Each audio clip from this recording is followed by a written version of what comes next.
At the time of recording this video, it is July 2023. I have now been a professional poker player for almost 3 years, but this is the story of how I went broke. Our story starts today in December of 2020.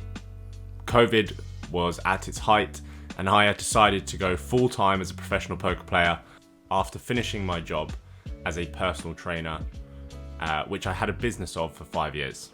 Now, starting to play poker full-time, I'd played for 4 or 5 years as a recreational, losing little bits. When I went pro, I quickly was disciplined, I was making honest decisions, and I started winning money fairly soon after turning pro. Now, this was consistent for months and months.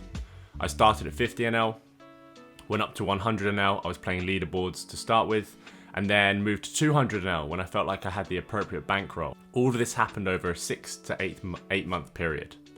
And for the first year of being a professional poker player, I had great success. The results were good, I was playing well, I felt confident in my game.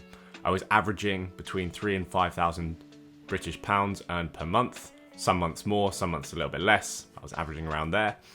And this was money that I could live off. And I felt comfortable playing in the games. I started shotting some 500 NL in the early part of 2022, and I had great success. Again, my earnings were going up slightly. I was playing 200 NL mainly, shotting some 500 NL when the games were good, and I was seeing success again as a professional poker player. I had built a bankroll up to about $20,000. This was my life roll at this point.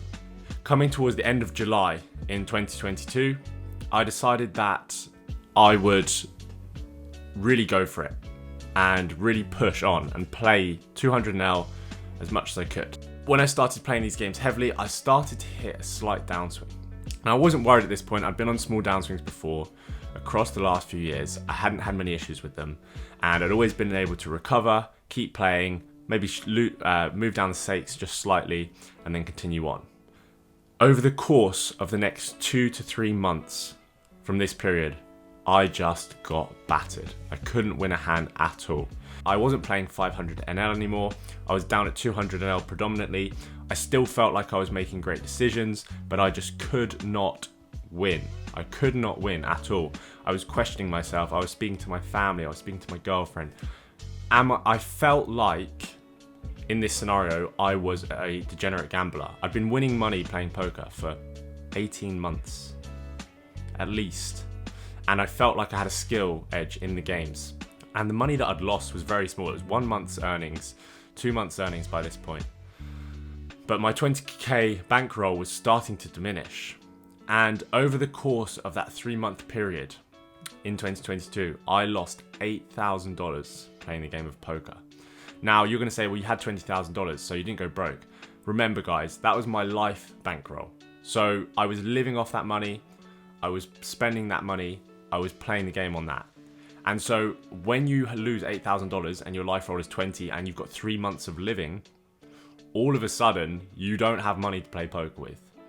Now, in hindsight, I should not have been playing those stakes with that bankroll. However, with the consistency that I had over the years before, I hadn't hit a downswing like this, and I lost 40 buy-ins at 20 NL, which is actually a reasonable downswing for a winning player. However, once you're living life on top of that, things start to turn bad. Now, it was at this point that I really had to consider what I wanted from life. I knew that when I started playing poker, I wanted financial freedom, I wanted time freedom, I wanted location freedom. And these were the reasons that I played the game. So I had to re-ask myself those questions, you know. I'd been on this 3-month losing streak, lost $8,000, lost 8,000 pounds, British pounds. And at this point, I was questioning, you know, should I go and get a 9 to 5? Should I just get a steady income? Should I do this? I was speaking to my closest family and my girlfriend and my friends. And my dad is someone that I really look up to in terms of finances. He's always somebody who has been responsible with money. When he grew up, he didn't have lots of money. So now that he's worked hard throughout his life and built up money, he is very responsible with it. That's something that he is good at. And so I was speaking to him and he was saying, you know, if poker is still something that you want to do, you can do it, but you need to make sure that you have a variety of sources of income. And what he meant by that was, you can't just rely solely on poker as your form of income. And at this point, I understood what he meant. I needed to find ways where I could still live the lifestyle that I was seeking, still play the game of poker, which I loved, but also earn money from a variety of sources, so I couldn't make the same mistake that I had made at this point. It was this point that I started up the poker stream. I started doing poker coaching. I started making YouTube videos, and I still play poker to this day.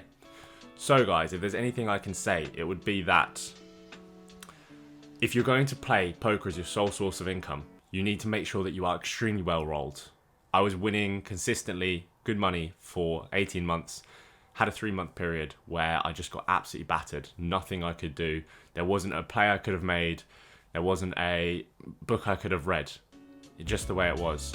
But it was actually one of the best experiences for me. And now, sitting here, July 2023, I have a stream. I do poker coaching. I still have other sources of income where I do a bit of PTing on the side, and I play poker for a living. So I have all the things that I wanted from before. I don't play poker full time, which I think would be maybe in the future I would like to go back to that, obviously with an understanding of variance and where the pitfalls are of doing that. However, currently I think I'm proud of myself for setting up this situation where I can't just rely on poker anymore for that income. So yeah guys, now my income is split, some from poker, still predominantly from poker to be honest. I still would call myself a professional poker player because I get most of my income from there, but I also get a small income from Twitch.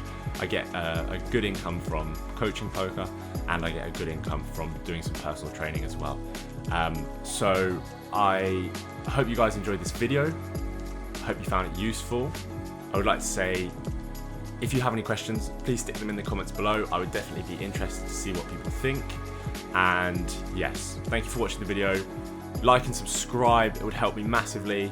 And I will be putting more content on here for you guys in the future. But for now, that's all. Thank you for watching guys. See you on the next one.